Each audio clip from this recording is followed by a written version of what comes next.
Give me 1 minute to change your perception on love. You know, I love reading. It's something that I know if more people read, we would have just an overall better world. I'm kind of overhearing the excuse that people don't like to read. And so I'm going to make it really easy for you. Just let your dopamine addicted brain give me 2 minutes. Let's see what we can learn together.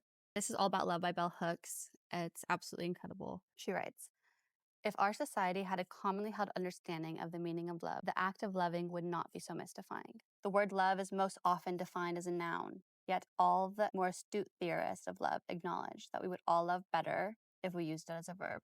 She writes a definition of love as this: the will to extend oneself for the purpose of nurturing one's own or another's spiritual growth. Love is as love does. Love is an act of will, namely both an intention and an action. Will also implies choice. We do not have to love, we choose to love. Since the choice must be made to nurture growth, this definition counters the more widely accepted assumption that we love instinctually. Affection is only one ingredient of love. To truly love, we must learn to mix various ingredients: care, affection, recognition, respect, commitment, and trust, as well as honest and open communication. When we feel deeply drawn to someone, we cathect with them. That is, we invest feeling or emotions in them. We all know how often individuals feeling connected to someone through the process of cathecting insist that they love the other person, even if they are hurting or neglecting them. Since their feeling is that of cathexis, they insist that what they feel is love. When we understand love as the will to nurture our own and another's spiritual growth, it becomes clear that we cannot claim to love if we are hurtful or abusive. Love and abuse cannot coexist. Initially, I did not want to accept a definition of love that would also compel me to face the possibility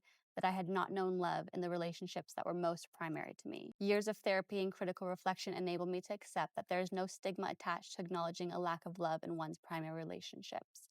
And if one's goal is self-recovery, to be well in one's soul, honestly and realistically confronting lovelessness is part of the healing process. A lack of sustained love does not mean the absence of care, affection, or pleasure. In fact, my long-term relationships, like the bonds in my family, have been so full of care that it would be quite easy to overlook the ongoing emotional dysfunction. In order to change the lovelessness in my primary relationships, I had to first learn anew the meaning of love, and from there learn how to be loving. To begin by always thinking of love as an action rather than a feeling is one way in which anyone using the word in this manner automatically assumes accountability and responsibility. We are often taught we have no control over our feelings, yet most of us accept that we choose our actions, that intention and will inform us what we do. When we are loving, we openly and honestly express care, affection, responsibility, respect, commitment, and trust. Definitions are vital starting points for the imagination. What we cannot imagine cannot come into being. We need a map to guide us on our journey to love. I love it because it facilitates this conversation about what love really is. I think we can do better. So, thanks for listening.